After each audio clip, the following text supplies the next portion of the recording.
Ang kailangan mo'y tibay ng loob kung mayroong pagsubok man. Ang liwanag ay di magtatagal. Uy, ba't naparito ka? Tagal mo hindi pumunta dito, tapos ngayon, bigla kang sumulpot. Para kang nakakita ng aswang Maring Diyos. Hindi mo ba ako Magbakasyon namimiss? Ito ang dami ko ng mga chocolate. Tapos, tingnan mo, dito, tingnan mo, ayan na. Aking, bagahe ko yan. Saan ka ba magbakasyon? Saan ka magbakasyon, uy? Ah. Magbabakasyon ako. Saan nga? Pilipinas. Dami ko ng chocolate, At, dadalhin ko to para pasalubong. Nag-i-impake nga ako ito, Impake ko na yung aking mga dadalhin. Magbabakasyon ako. Ba't ka ba magbabakasyon? Nag-aaksaya ka lang ng pera niyan. Bakasyon. May pera ka bang marami?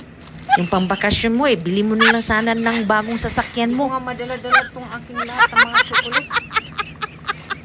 Kainin ko na lang muna tong iba. Mag-aaksaya ka lang ng maraming pera sa bakasyon mo, Maring Diyos. Ha? Ala. Uy, pera ko tong ginastos ko. Para pang bakasyon, hindi sa'yo. Tapos sabihin mo sa akin na, bakit magbabakasyon ako? Bakit meron ka bang naiambag sa aking bakasyon na to?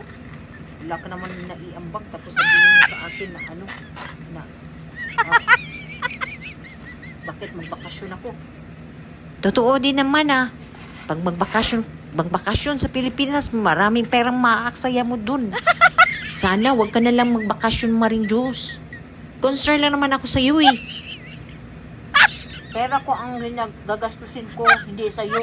Huwag mong sabihin na bakit magbakasyon ako? Bakit? Meron ba ako ng pera sa'yo? Para pang bakasyon ko? Wala naman na. Buot man ka. Concern lang ako sa iyo.